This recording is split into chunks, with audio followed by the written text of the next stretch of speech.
Good morning, welcome to October 13th, Friday the 13th Commission meeting. Good stuff. All right, let's start, if we could, with the Open Public Meetings Act reading. Adequate notice of this meeting of the Pinelands Commission was given in compliance with the requirements of the Open Public Meetings Act by providing notice to all municipal and county clerks within the Pinelands area to the Secretary of State on December 16, 2016, and to the Commission's officially designated newspapers on December 16, 2016, posting a copy on the bulletin board in the Commission's office. Thank you. Roll call. Good morning. Good morning. Good morning. Commissioner Ashman. Commissioner Avery. Here. Commissioner Barr. Here. Commissioner Brown. Here. Commissioner Sheila. Commissioner Gilletta. Here. Commissioner Janro. Here. Commissioner Lloyd. Here. Commissioner Lobauer. Here. Commissioner McGlinchey. Here. Commissioner Prickett. Here. Commissioner Quinn. Commissioner Rowan Green. Chairman. Here. Welcome to the question. Pledge allegiance To the flag of the United States of America and to the republic for which it stands, one nation, under God, indivisible, with liberty and justice for all.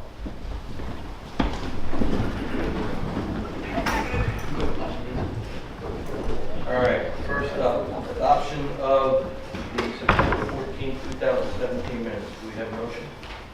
So moved. Sorry. Any questions or comments on those minutes? Yes, sir. Stacy, for you, there's no reason why I can't approve minutes, is there? Just don't think I repeat myself in part of it. No, you can still approve the minutes, and we'll just make a notation that you weren't involved on that. Thank you. Any other questions? All right, all in favor? Aye. Any opposed? Any abstentions? All right, committee reports. I think we really only have one, right? Policy implementation, and I'll read that one. We had a meeting on, what day did we have a meeting? September 29th. Committee adopted the minutes for the June 30, 2017 meeting, which was open and closed sessions. The committee recommended a couple applications to the full commission for certification. Those were Galloway Township ordinance revising permanent uses and expanding the boundaries of within a rural development area. Also, the Manchester Township 2017 Housing and Fair Share Plan we're recommending for approval, and then Morris River Township an ordinance adopting a redevelopment plan. So we also received a presentation on the New Jersey draft water supply plan. That was about it. Any questions from the P&I summary? It's a good meeting. One question, if I could. Did the Manchester Fair Housing Plan designate sites or just talk in generalities? It designates specific sites, one of which is in the Pinelands area. The rest of them are outside the Pinelands area, some in the National Reserve, but the commission isn't approving those. Okay, thank you. That's not in our jurisdiction. Are we submitting comments on that to an appropriate body? We can submit comments on the reserve, correct? So if there are a couple things at work here. If Manchester asked the commission to approve that part of the zoning plan and the housing plan, we could do that, but it's optional in the National Reserve area, and they have not requested that. So that could happen in the future, but for now, we're solely focused on the part that applies in the Pinelands area. The other part, maybe the comments part, would be if and when someone files a development application with DEP in the National Reserve and CAFRA, that would come to the commission for comment. So So there would on the still be zoning that. issues, it's only if they request us to comment on the application issues. we comment. That comes from DEP. Thank you. All right, let's move on to staff reports. Start with the executive director. Okay. I attended the September Municipal Council meeting. They had 2 other presentations, which means they really don't need to be able to say very much. But I did mention a rule proposal, which Susan will talk about in a little bit. They had two other presentations there that were of interest. One was about a mapping project being done by Nation Conservancy, and the other was DCA was there to talk about some free planning services they provide to municipalities. So it was good. We still didn't have great attendance, but they were really good presentations. October 20th, next Friday, is World Water Monitoring Day in Morton. It's our annual event. Commissioners are always invited and welcome. It's a lot of fun. Students come out and learn a lot about water and other issues. We have a number of staff who do presentations there, and it's a good event. The following day, Saturday the 21st, we are having our first symposium here. It's an archaeological and anthropology symposium. I think the agendas were passed out and left in front of you. If they weren't, they were supposed to be because you're all invited. Or if not, I'll get them to you. It is next Saturday. It is here. It's exciting. We've never done it before. Trying to get all the cultural planners is behind this and other things. So we're real excited about that. And that'll be next Saturday. And other than that, that's all I have. Chairman? Question. The location of the World Water Monitoring Day? Yours. That's Huh? Second. Thank you. Okay. Sorry, same place. Okay. Guys, just a reminder, since we are streaming, try to use your mics. Oh, so we can get everything. Just Paul's going to be yelling at us.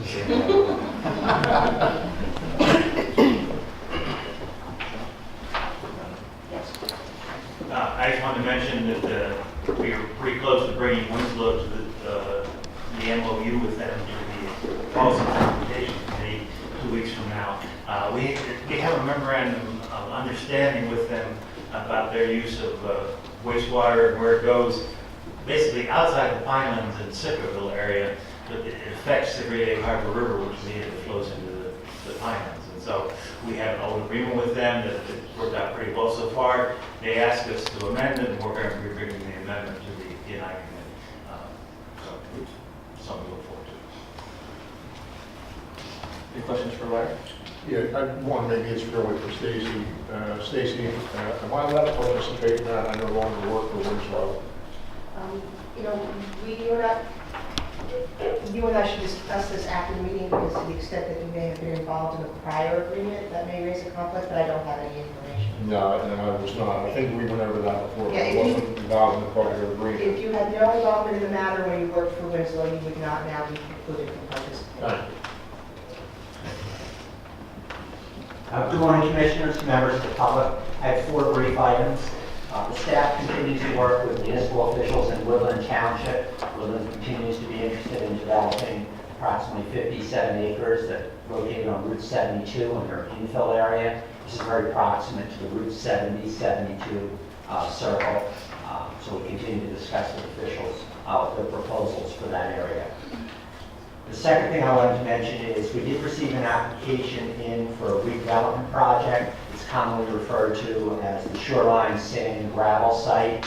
This is on West Bay Avenue, close to the Parkway, actually immediately adjacent to the intersection with Nautilus Drive. It's a significant application. It proposes approximately 715 dwelling units. Also proposes assisted living facilities and some commercial development. And the last development application I wanted to mention, that's I've mentioned before at the meetings, municipal officials in Mullica are very interested. The Sweetwater Casino Restaurant application is close to receiving its certificate of filing. And Mullica Township officials, particularly the mayor, has been very interested in this project. Lastly, I'd like to introduce 2 new employees. Over the past several years, the regulatory program staff has lost 3 positions, 3 employees have moved on, and we have luckily been able to replace those with 2 employees. The first one that I would like to introduce, as her to stand in just a moment, is Kelly Jackson.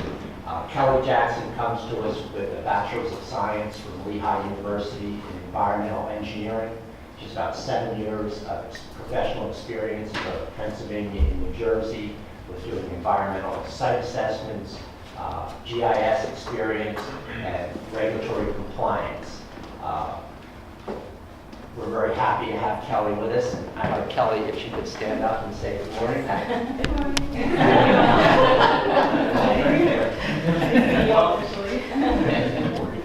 Trump really controlling his space.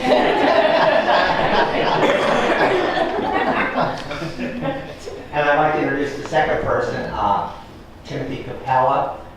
Timothy has a bachelor's degree from Temple University.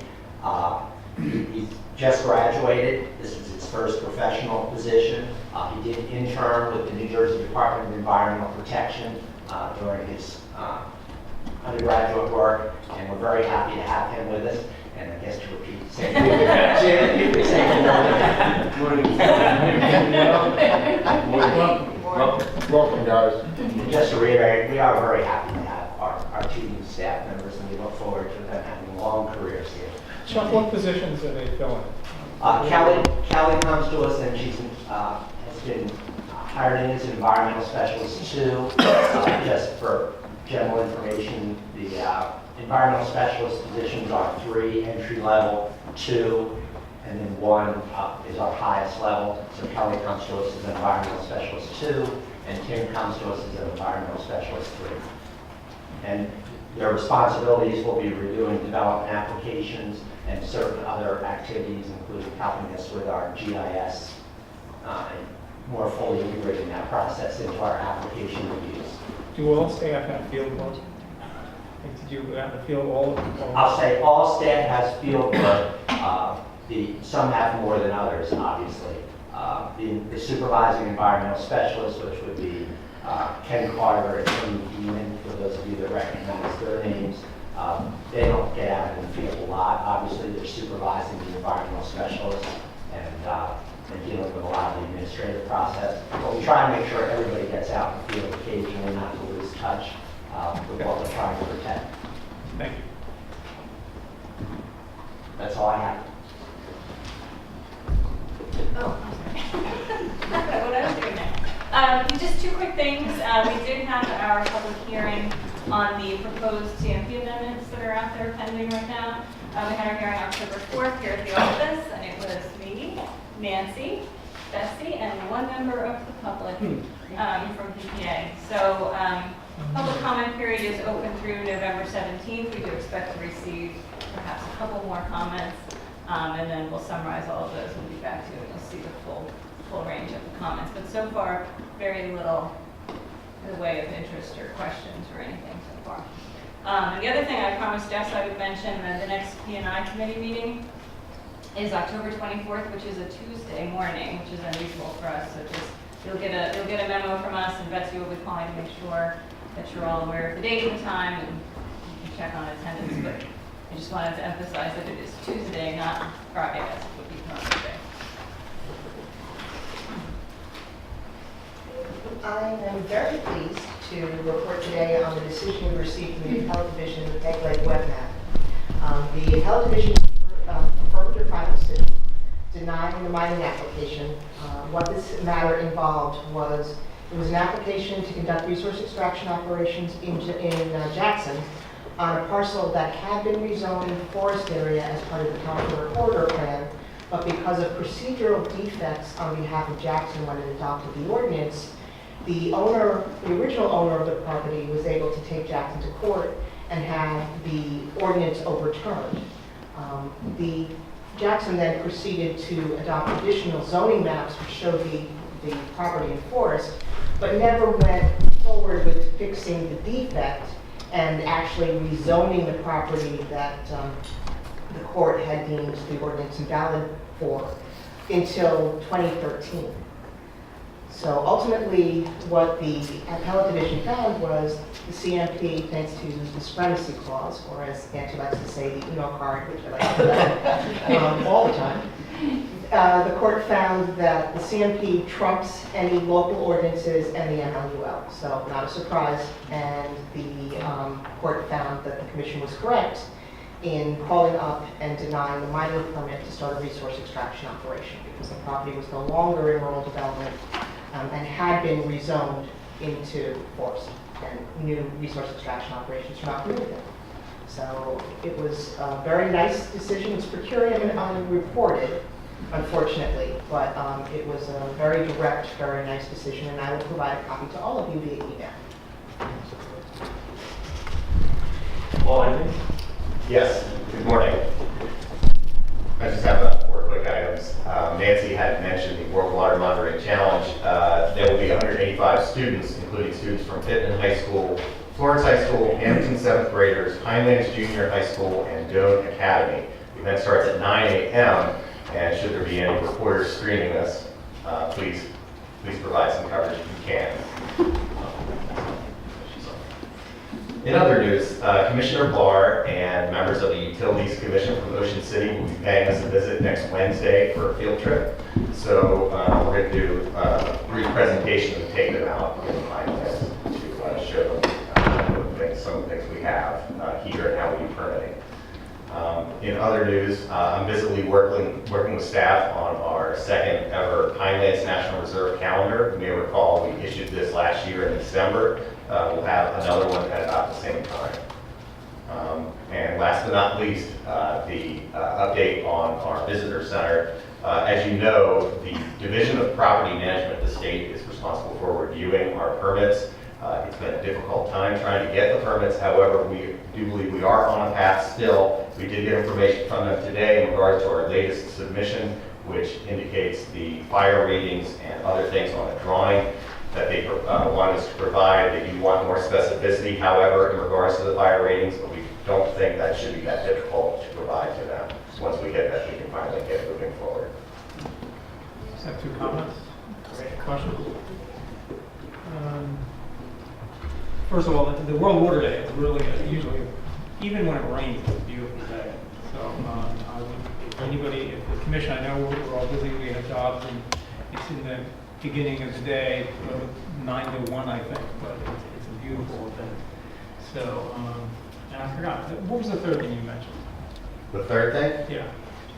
Well, I mentioned the calendar. The calendar, that's what I put on. Senior moment. Is that going to be federally funded again this year? No, the commission is paying for this. All right, there are my questions. Thank you. Any other questions? Any to say? Move on the agenda. I'm going to make one note before we get to the resolutions here. We are going to have a closed session today. I'm going to look to move that up right after the first public comment session. Something that I need to, we as a committee need to, or the commission need to discuss, and I do believe that I'm sure we want to make sure that I'm in the conversation. So, that being said, we'll move on. We have several resolutions. First of which, resolution for Little Egg Harbor, construction of commuter parking area. Is there a motion on that? This one. Second. Any questions, comments, or anything from the staff on this one? No. Not much of questions. Any questions? All right. All in favor? Aye. Any opposed? Any abstentions? All right, moving on. Next, we have resolution regarding Pembroke Township. I'm going to recuse myself. Looking right at you.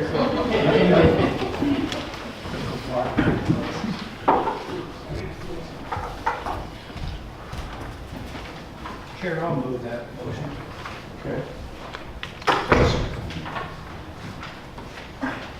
Any questions or comments on Pembroke Township? Installation of the water main?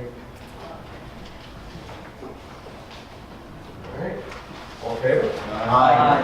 Any opposed? Any abstentions? Rick? Rick?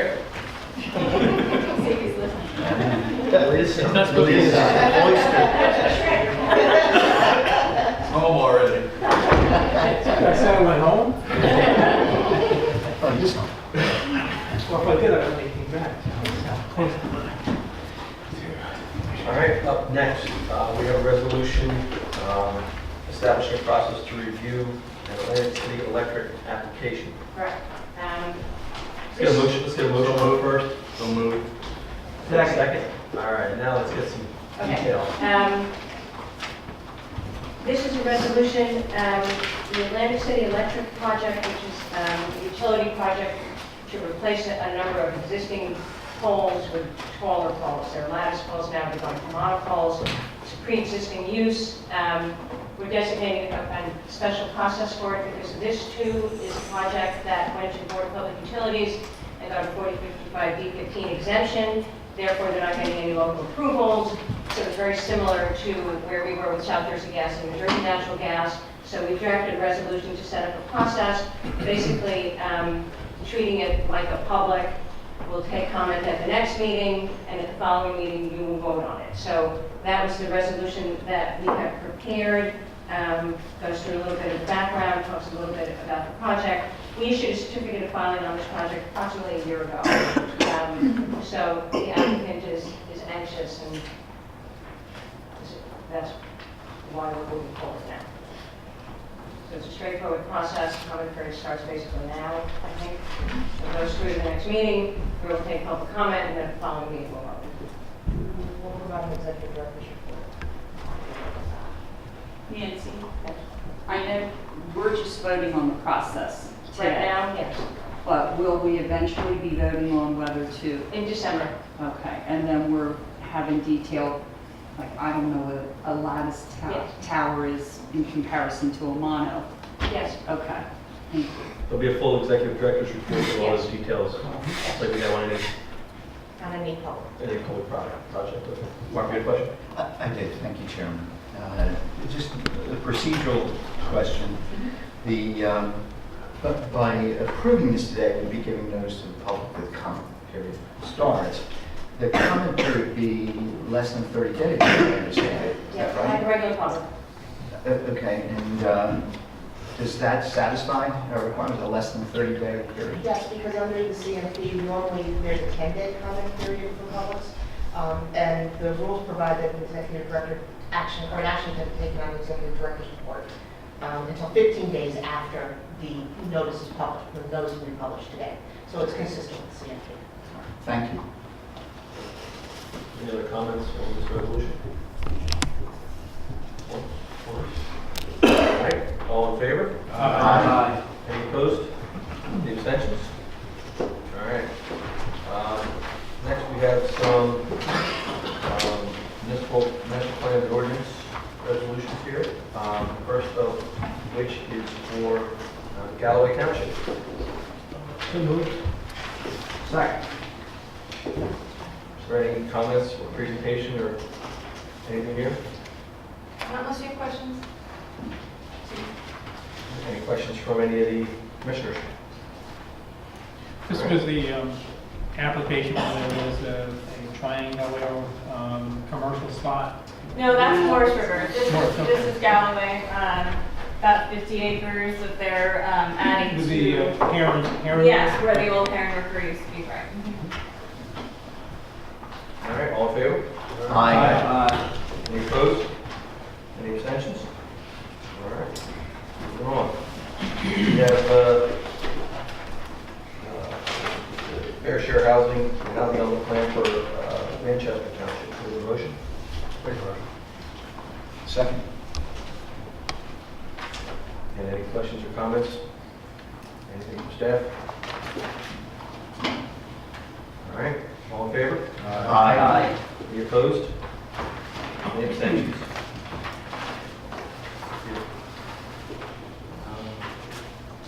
Now we move on to Morris River. We have a motion on this. I move it. Second. You got it. Second, my little Cumberland County. Only appropriate. Any questions or comments here? I do have one update for all of you. We did have an extensive discussion about this at the P&I committee meeting, and I did reach out to the township afterwards. Paul, I don't know if you can find the Morris River map. It seems that the desktop has been changed. To which I would say, surprise. That doesn't make you very happy. I mean, it wasn't impactful, so I don't know if you can pull it up from that. I don't know. They were there yesterday. Yeah. Yeah. In any case, well, we might have to do this without visual aids, but at the P&I committee meeting, we discussed discuss the redevelopment plan that Morris River has adopted. It covers just one property, as Commissioner Creed mentioned. It's about 4 acres in a commercial zone. They're trying to foster and facilitate some new commercial development on just this one site. The plan was necessary in order to allow for use of an alternate design or advanced wastewater treatment system in the rural development area where normally that would not be permitted. In order to do that and to control the overall intensity of development in the rural development area, the plan includes a requirement for protection of other land in Morris River's rural development area to sort of balance the equation. And the question was raised, well, where would that land be located? You all were interested in seeing where that might be.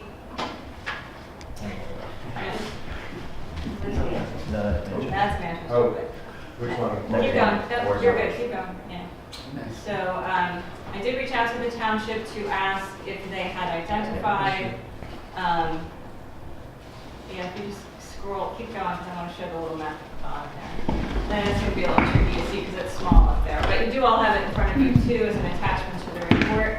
So I reached out to the township to ask if they had, if they were working with the owner and developer of the site to identify the lands that would be required to be deed restricted if this project application goes forward.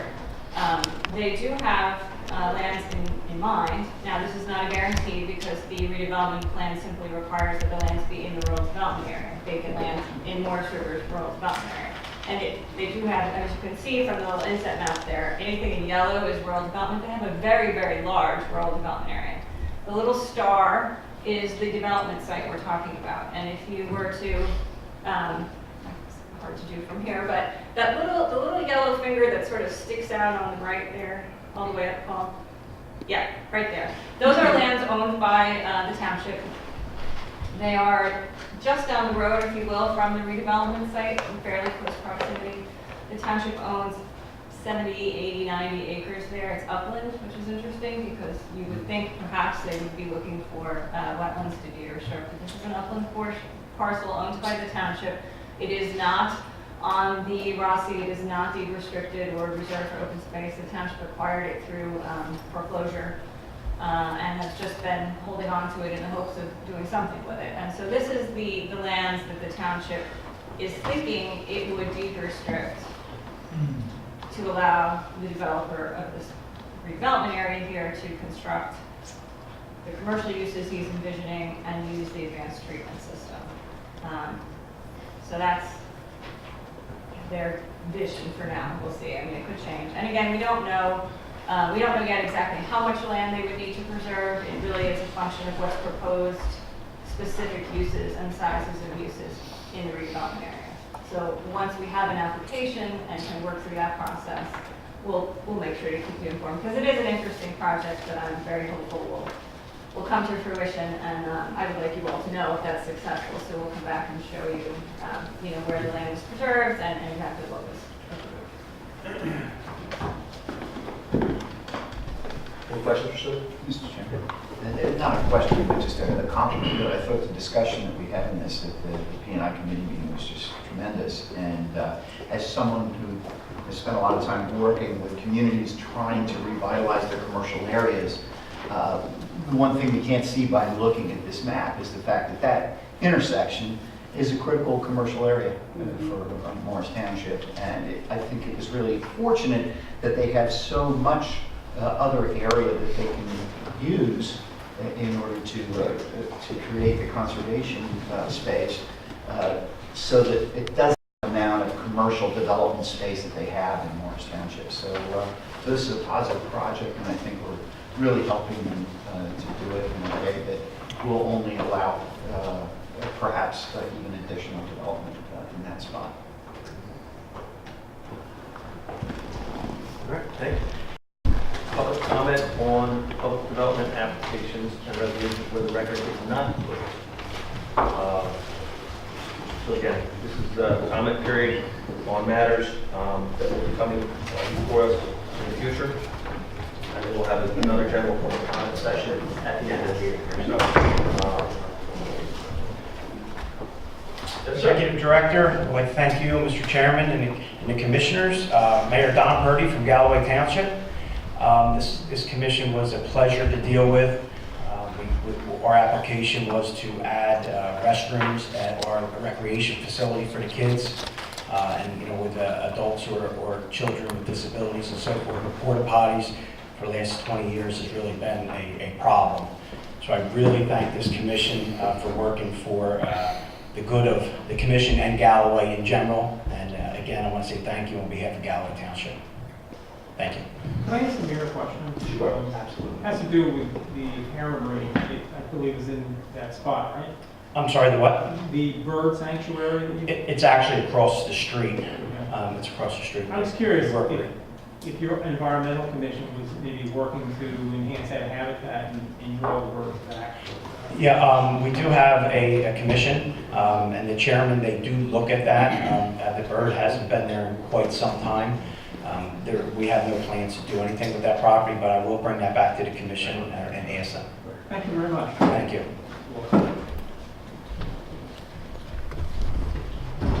Anyone else for public comment for this portion of the meeting? One? Twice? All right, we'll close public comment on public development applications. As I mentioned previously, at this time, I'd like to have a motion to take the commission into closed session. So moved. Second. All right, and Bruce is going to give us a reading as to why we might do those things. Thank you. Whereas the Open Public Meeting Act provides that a public body such as the Pinelands Commission may meet in closed session to discuss any investigations of possible violations of law. Whereas the Commission desires to retire to closed session to discuss possible violations of law. Now therefore be it resolved that the Commission shall, at this time, meet in closed session to discuss the above mentioned matters.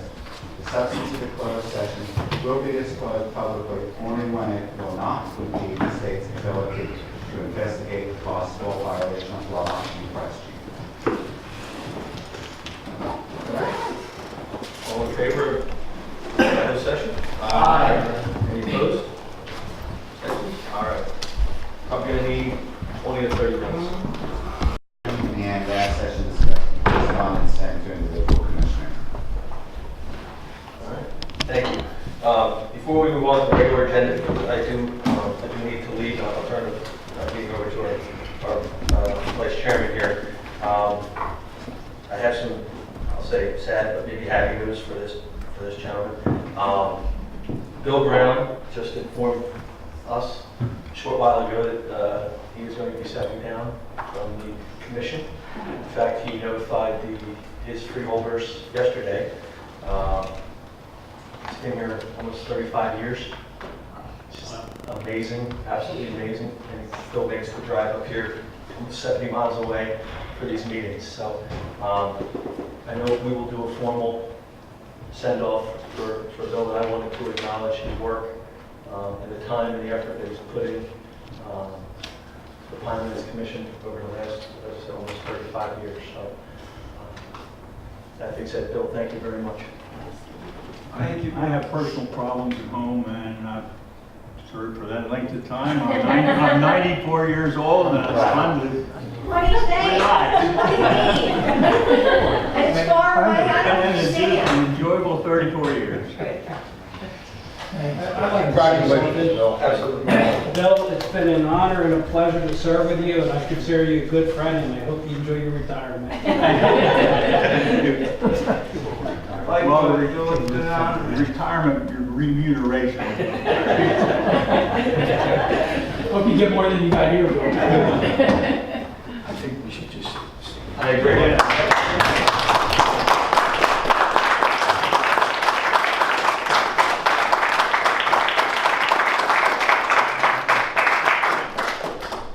Thank you.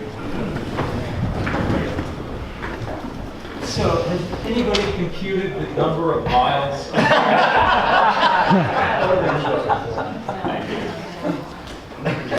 Paul will compute it. I will note that I believe Mr. Brown has never submitted for mileage reimbursement. Probably several trips. Right now, we're going to have Bill now. Express it that way. And if you're gonna have Paul do that, could you do the hours too that he spent on meetings?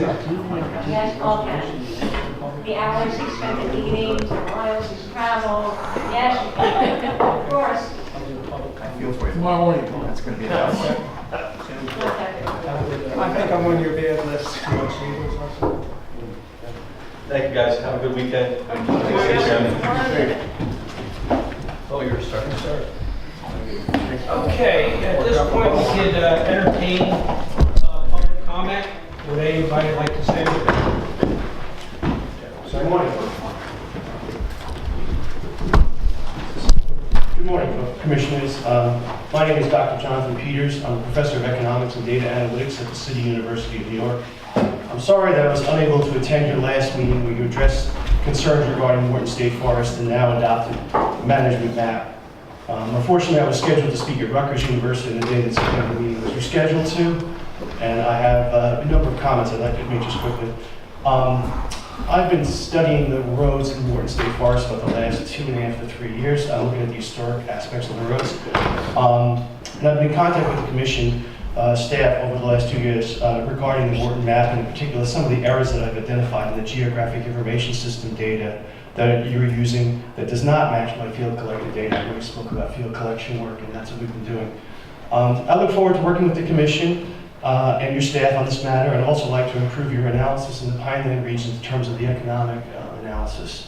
I believe I have a number of techniques that may sharpen our understanding of the region and the economic players that contribute to the jobs and business growth in the Pinelands. Thank you.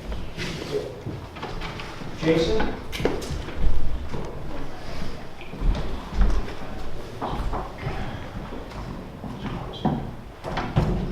I just wanted to thank all the commissioners and the staff for approving the resolution on Morton State Forest last meeting. Didn't have a chance to at the previous meeting, so just wanted to make sure you knew how much I appreciated that, how much all the volunteers that work out there appreciate that.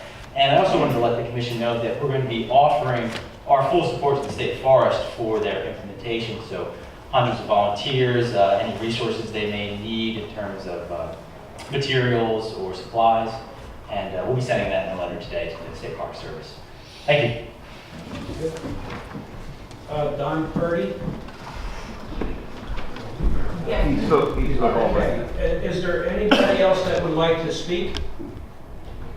Going once, twice? Hearing none, we'll close public comment. Looks like we have one other item, one other resolution to adopt our fiscal budget. I'd like to move it. Second. Oh, wait, I'm sorry. Second. Mark, Okay. Yeah, I say. Is there any discussion? yeah, for the budget. Yes. I think I need the presentation. Okay.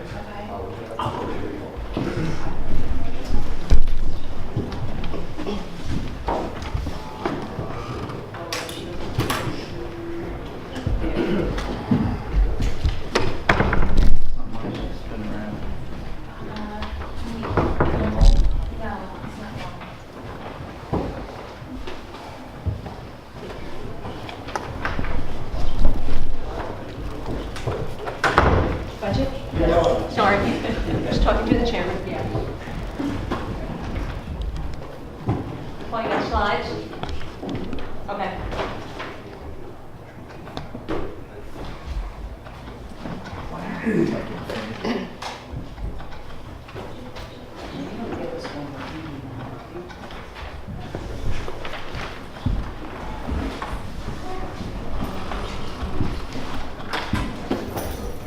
Sorry, excuse me.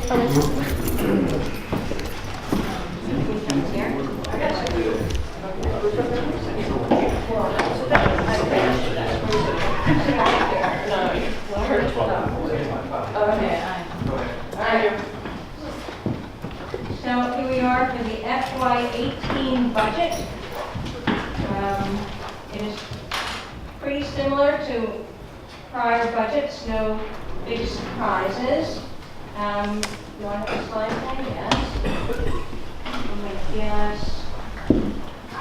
Okay, so I will remind you, normally we have 3 budgets. This year, 4.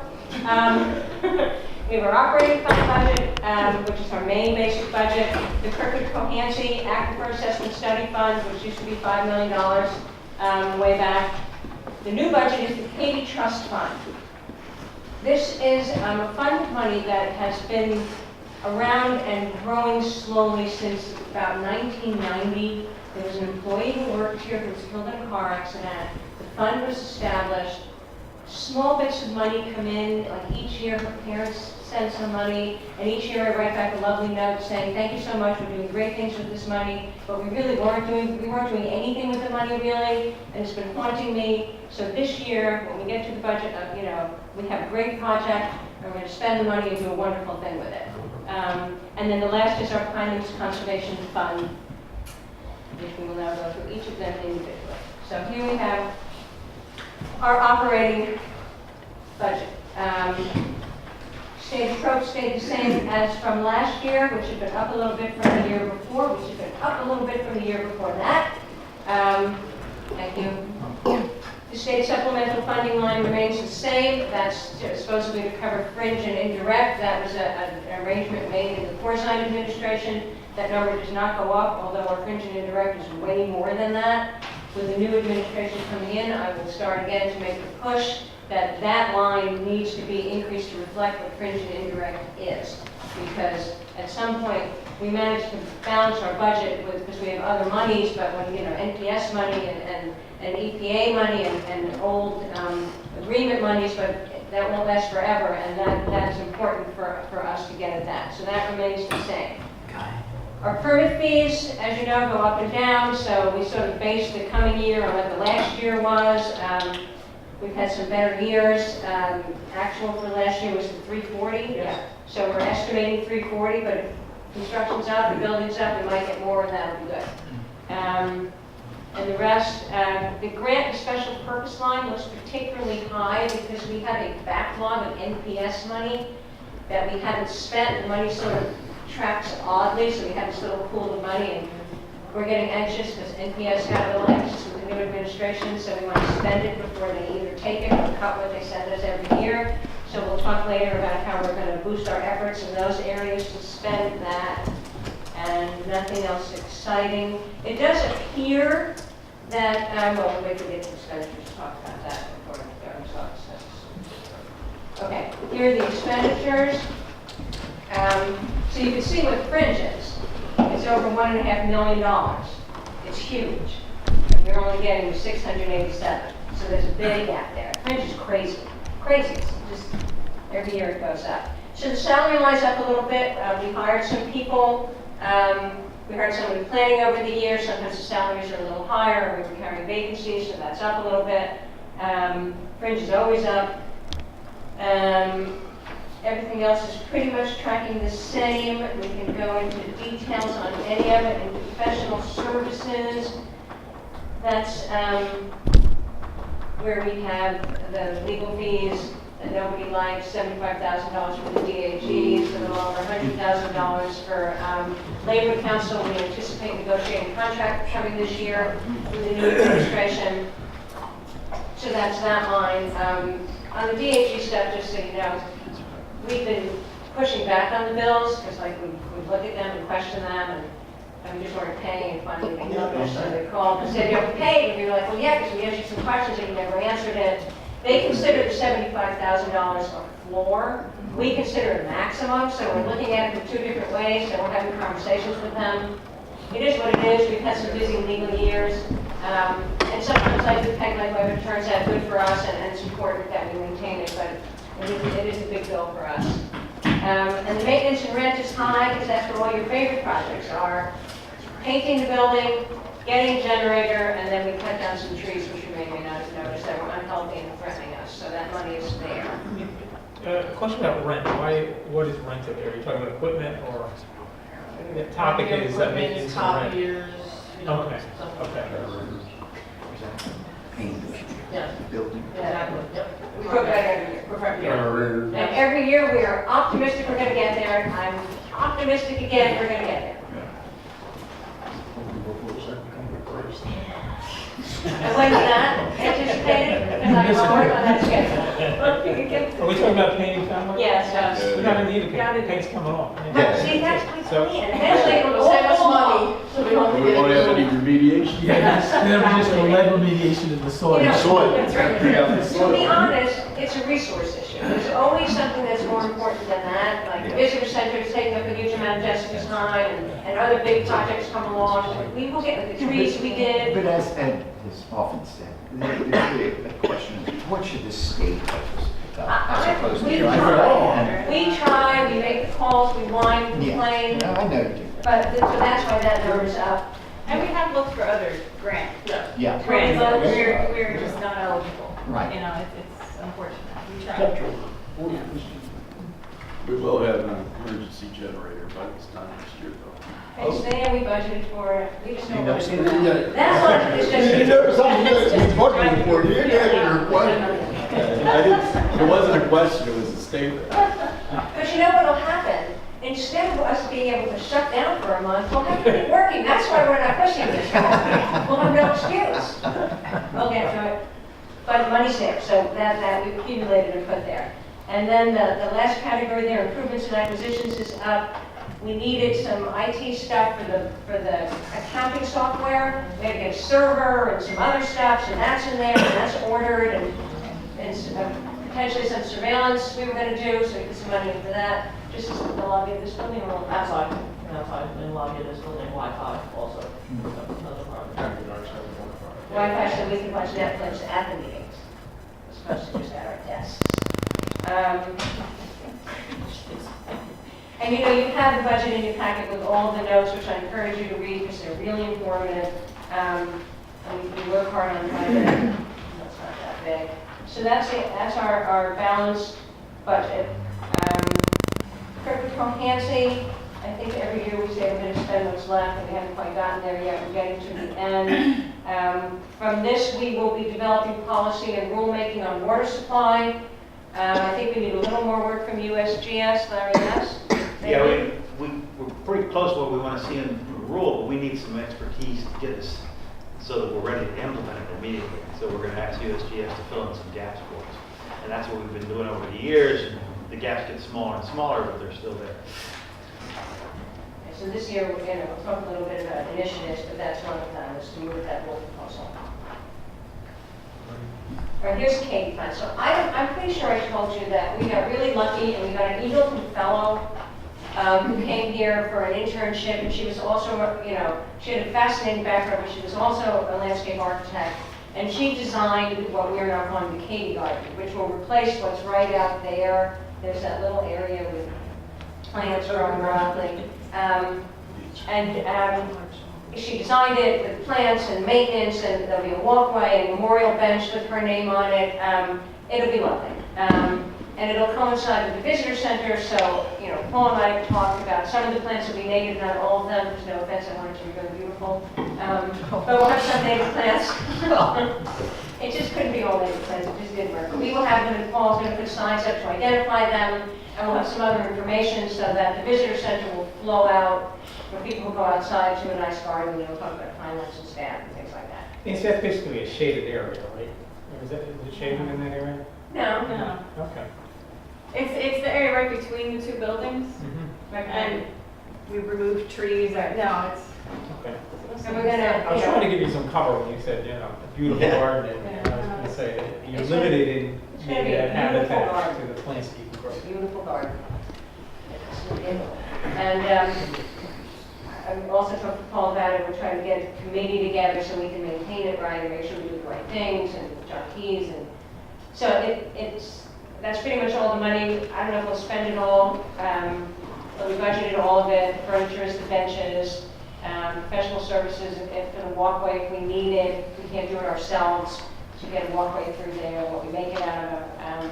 But she did a lovely job, and we have a complete plan now, and it's my intention to move forward with that this year and get that done. And it'll make everybody happy. And there's still people here who worked with her, and it'll make them happy. So it's just a good thing. I'm going to assume we're going to have a dedication for that when it's finished, and like Katie's family and all that. That'd be great. Yes. Great. Yep. PCX. So these are our Pinelands Conservation Fund monies. You know where they came from, connected under agreements over the years. Land acquisition, we are anticipating $500,000 worth of land acquisition. Conservation planning and research, that's staff time, we do a lot of projects out of there. This morning, I think the Hamilton stuff is in there, the wastewater treatment, the special projects, all in there. We use that fund to match a lot of the grants. Digby's gone, but a lot of the science office's grants are matched funds out of this particular account.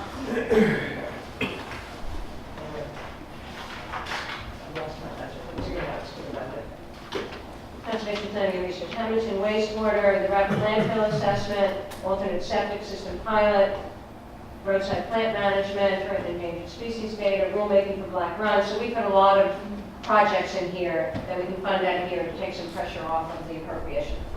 So that relatively consistent. Education and outreach is up a little bit. Maybe associated with visitors. So anticipated change orders, 20% of what the original cost of, just in case.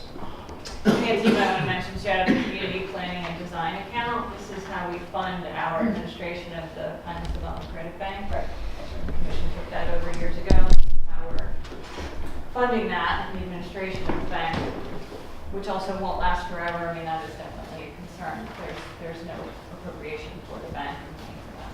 when we get to initiatives, we can talk about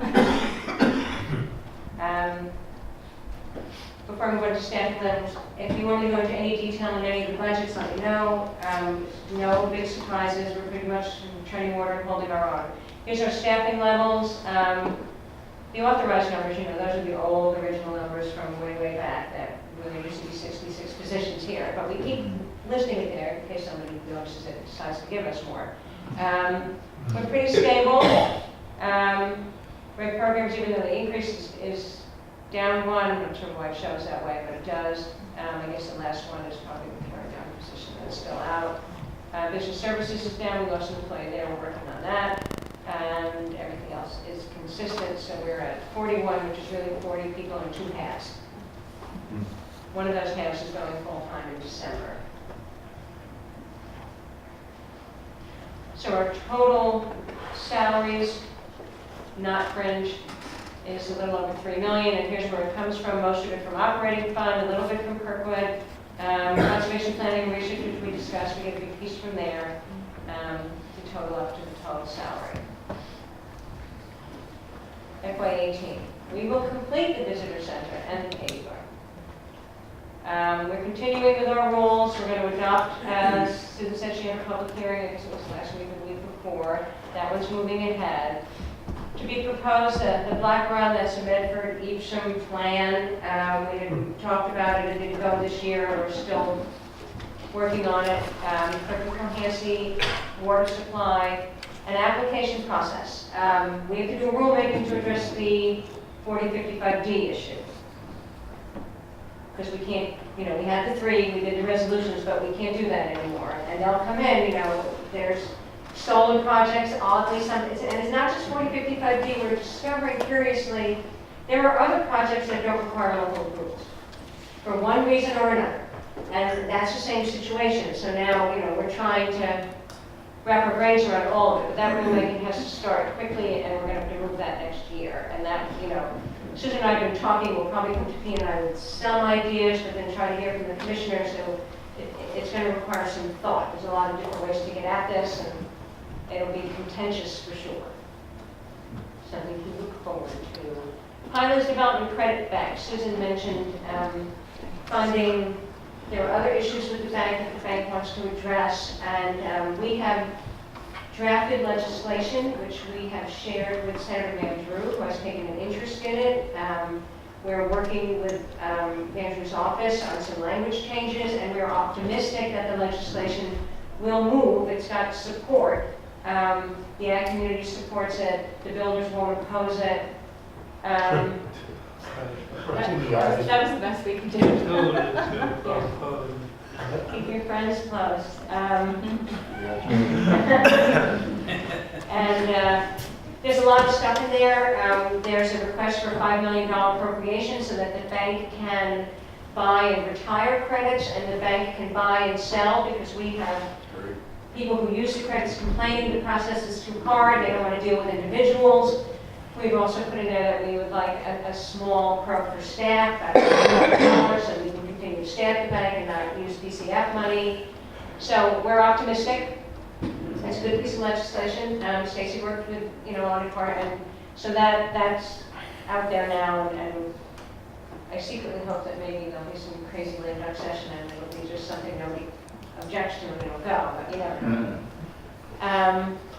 Long-term economic and environmental program reviews. I mentioned two things going on there. One, we're re-looking at both of those programs to see if they need to be changed. Larry will talk to you about the long-term economic monitoring. We do that big report that we issue. We think we can do it better. We think we can do it digitally. We think we can have a website. We think a lot of things. So Larry had a meeting a while ago with some government types who are economic experts.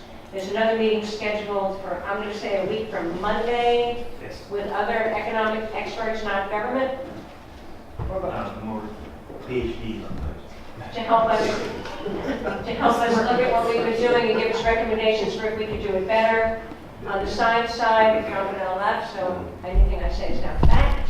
He would like to hire another employee for his office. They want to expand the field work they've been doing to do more upland, to start to look at those impacts, and so that will help us, and that will get us through that hump of money that we've been holding on to. So we're both, and he's also reviewing his program. He'll meet with the Science Advisory Group. He has one to talk about what they've been doing and their ideas for moving forward. So the program reviews are going on, and we have initiatives to spend additional money. And then on cultural resources, we have cultural resources gone wild. That's what we have.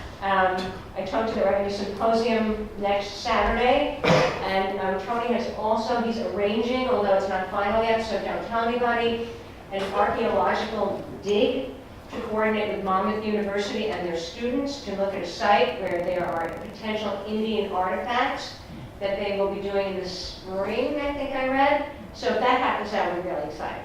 Really exciting. Because, we've done cultural work, but these are two big things. The symposium, if that Sunday continues, would be really great to talk about, archaeology and cultural resources in the Pinelands and then the field school. So that's all good.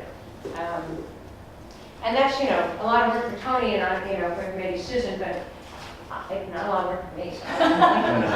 Tony's very efficient, he works really hard, he's really exciting, and that's all good. So, and staff gets involved, so that's good too. So that's sort of what's big, then we just see what happens, and that sort of takes over what we do. Is there anything we need to add? Basically, that's all secrets, dollars, cents, facts. I rely. And that's the budget. Any questions for Nancy? Kudos. Paul, nice job. Thanks. I just would add that the personnel and budget committee has worked with the staff on this over a couple of meetings. I think as the year progresses, you'll find that there's some very positive details in the budget that will be very good for the commission, both in the short term and the long term, not just buying the generator before the end of the fiscal year. Thank you, Al. So, and we would recommend that the full commission adopt the various budgets and look forward to some of those projects being completed over the coming year. Everybody else?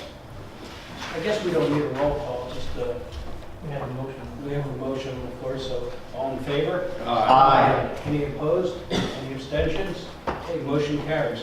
And I would just add that any thanks and wonderfulness about the budget. Sister Jessica Lynch, who does all the work, and can sit here with all of her tabs. Is there anything you want to ask her? Also, Jessica does that willingly. She's very glad to answer all your questions, and she's a welcome Yes.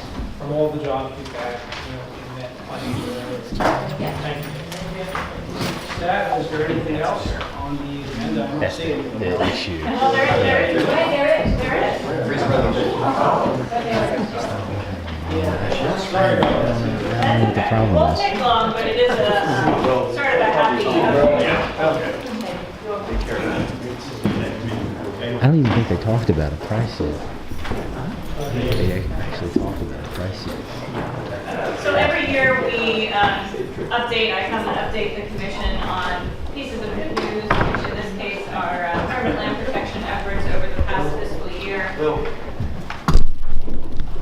You all have a map in front of you to take home with you. There's a large one in the lobby, and it'll be posted on the website later today or perhaps Monday. So what we do all year is collect data, new deed restrictions that are sometimes related to development applications, but sometimes are unrelated. They're acres that are protected through county farmland preservation programs, for example.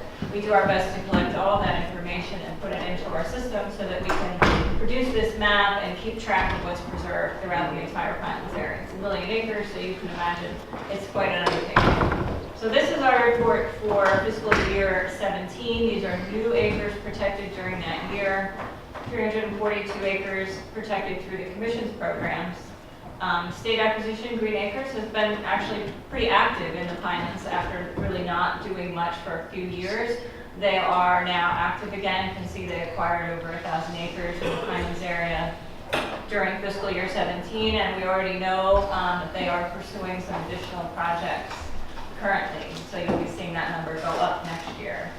Farmland preservation, Burlington County in particular is still quite active.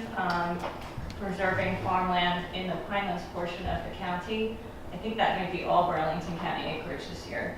County open space, Ocean County, of course, is the most active of our counties in the Pinelands area. And the picture here of the horse and the horse farm, that's a property in Jackson Township that was preserved by the Ocean County Natural Lands Trust in the last fiscal year. This is actually a project that applied for funding under the Pinelands Conservation Fund Land Acquisition Program. It didn't rank high enough in our criteria to receive funding from the commission, but the county went ahead and acquired and preserved the property even without our money, so that's good news.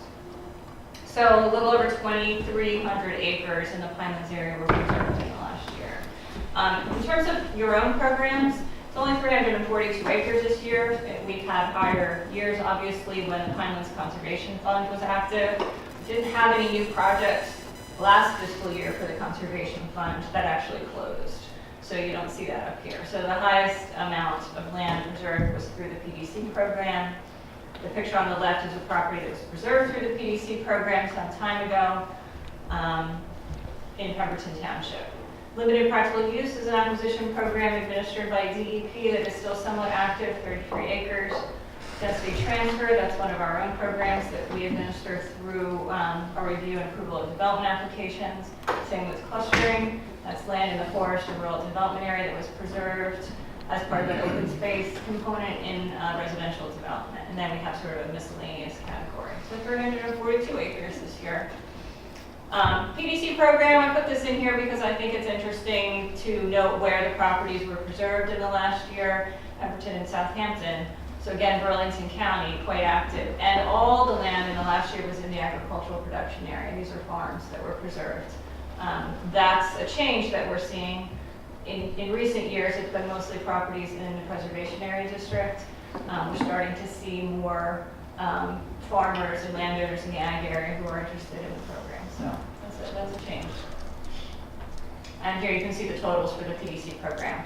Preservation area district is the highest. The ag area, the number of acres in that management area is slowly increasing. So we're up over 52,000 acres now preserved through the PDC program. And you can see the management area breakdown there. In terms of total lands protected in the Pinelands area, this is a good chart visually, even if you can't read these specific numbers. You can see the colored bars are gradually increasing over time. We're showing this from 2010. So as of June of 2017, we're up to 463,000 acres that have been protected in the Pinelands area. And that's just the state Pinelands area. It does not include the Pinelands National Reserve. While we do some tracking there, our numbers aren't as good, so we don't report that. And this shows you, this is an interesting one too, this shows you of that 463,000 acres, who's responsible for preserving that land. So the blue shows you those are state, county, municipal open space programs or farmland preservation programs. the reddish area color there, that's your piece of the pie, if you will. Those are lands that were preserved through one of the commission's programs. And then the 12,000 acres in purple, those are non-governmental, Conservation Foundation, for example, right, Cocos Conservancy, those are lands preserved through their efforts. Protected lands by management area, I always like to show this one just to give you an indication that most of the land in the Pinelands area that's preserved is in the conservation areas. Conservation area district, forest area, the 2 agricultural production areas account for, I think it's 94% of the protected land is in those areas. So we're really not seeing, and we're not, certainly the commission is not focusing on preserving land in, the growth areas, town, village, regional growth area.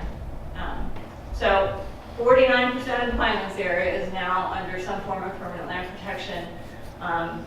Love to be able to bump that number up to 50%, but it takes a lot of land to even do 1 percentage point. The picture here is one that Paul took recently of the Amtal site in Mullica Township.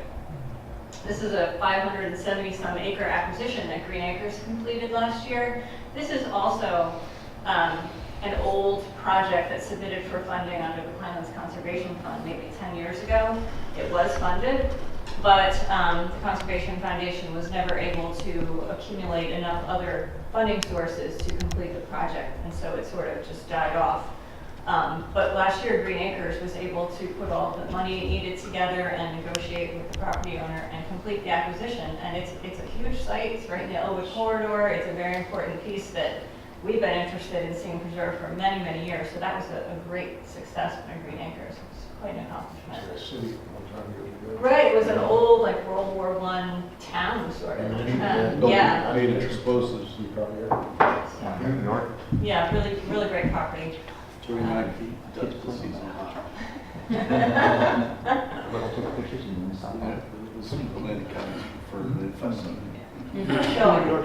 So that's it, yeah. So we do have the maps for you. We will post them, obviously, if you have questions about particular projects or where we're headed next. Next year, at this time, I hope to be able to report that 4 additional projects were completed under using Pinelands Conservation Fund money. Projects that are out there, we funded 4 of them, they are moving forward, so we're hopeful that they will all be complete soon. And they're, I'll show you the map, so. It'll be on the website, it'll be easier to zoom in and out and really see specific properties. Thank you, Susan. Great. So do we have anything else, Nancy? Nancy? Public comment? Oh, we did both public comments. Okay. Yeah. See, I was here the whole time. Just an observation. I don't know if, I know the staff is probably aware of it, maybe the commissioners are not. And I go back quite a few years as being a member of the original ad hoc committee on the alternate septic systems that ultimately be adopted. And the report that Edwin Grasky just published, and I don't understand what he's talking about, but, He's willing to come and tell you. I know that. That's why I want to. But one of the interesting things that is not a surprise to me, and I don't think it's a surprise to Candy actually, because it was a concern of mine right from the beginning, as the enforcement issue, which we don't have any enforcement powers. But if you don't know, what you should know is that, a property owner has to maintain, a maintenance contract on these septic systems, in perpetuity, forever, as long as it's there. And the bottom line is they don't. And when the people don't, it's supposed to be referred to the boards of health, meaning the county board of health, because that's who the state has delegated the authority to.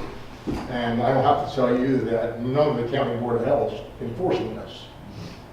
They turn a blind eye to it. They just don't enforce it. And that was one of the concerns that I had, that Candy had, even Joe Kowalski, I was the chairman, had a concern on it. He was there, yeah, that was a while ago. So now, one can say that, well, there's a restriction in your deed, so if you ever go to sell the property, it's going to pop its ugly head. Well, it's easy to fix. You just go out and get a maintenance contract before you go to settlement, and let the new owner let it lapse, because nothing's going to happen. And why the county boards of health are not enforcing this is beyond me. But it's a concern that we had right from the beginning, and now it's bearing its ugly head. That's exactly what's happening. Because nobody's renewing these contracts. Nobody. Maybe one other. So we are making efforts to do better tracking of that issue. We have a new tracking system that's being worked on, in-house, and Ed is reaching out and trying to work more closely with the county boards of health to see if there's something we could do to help them keep track of what they need to be doing and notifications. And so he's also working on an overall pilot program implementation report that's due in November. So I think probably come January he'll be here, and that'll be one of the issues he'll talk about to see whether and how the commission might be able to improve that part of the program. Because the condition is that the manufacturers, not just pick one out of the hat, like whether it be BioClear or FH Mahoney with the, all these systems, they're the ones who actually notify the boards of health that, hey, by the way, these people did not renew their contracts with us. So the reporting, to the best of my knowledge, the reporting is being done to the boards of health, from the manufacturers. It's not from the homeowner.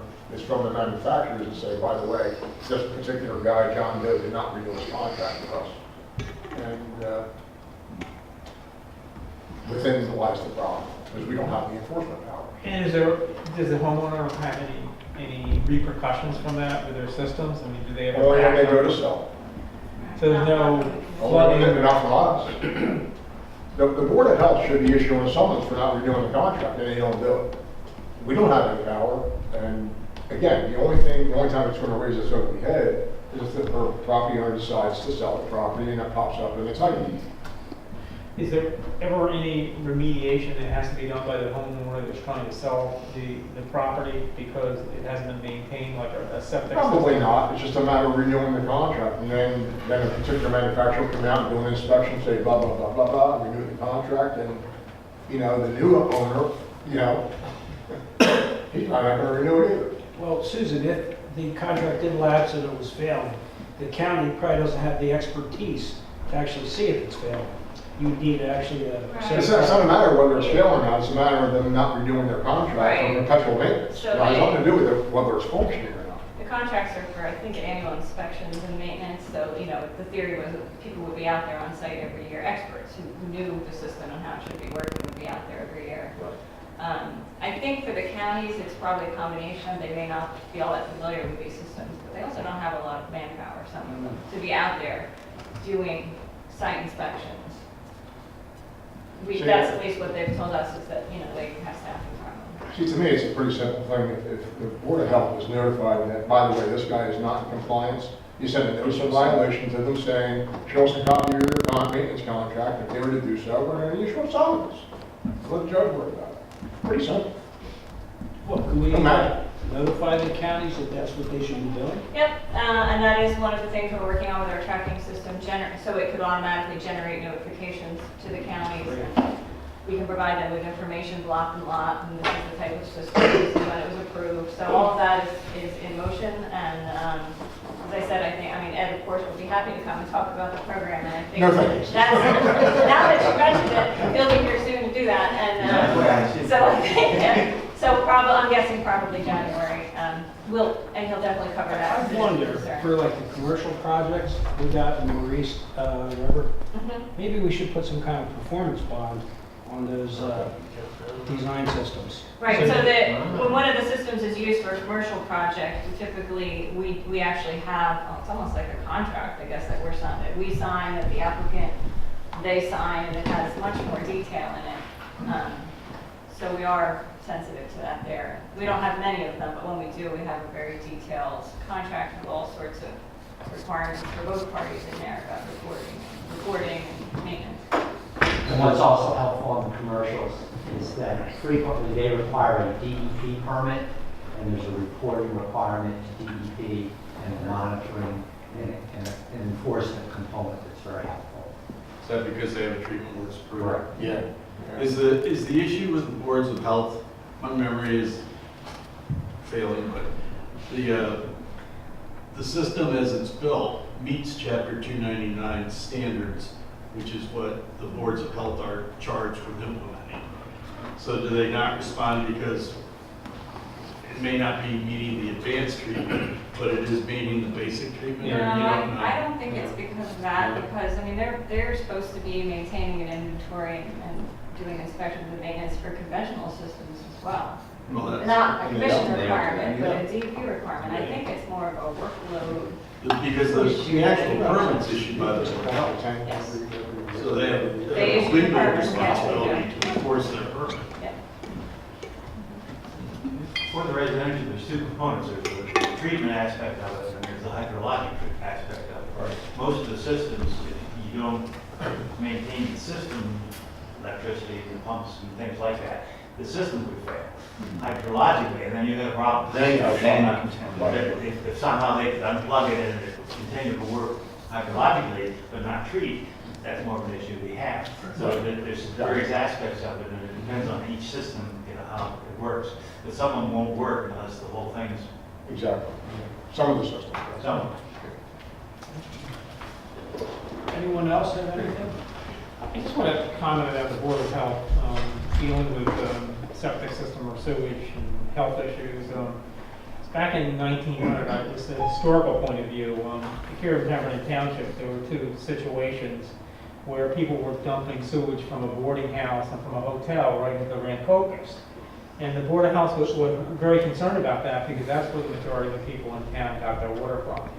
And so they were able to use whatever enforcement power they had to make them put together a cesspool or something to deal with that waste and not dump it directly into the Rampocus River. So the Board of Health way back in 1900, before any of the zoning laws or any of the other laws that impact this, was doing the job and made a difference. Yeah, that's crazy. That goes under the county prosecutor. If you violate something like that, you would think. One of which projects was right here in New Lisbon, by the way. It's across from the post office. Anyone else? Anything for the good of the order? Okay, I'm going to hand adjourn. All right, we have a second? Second. All right. Meeting adjourned. Nicely, Ken.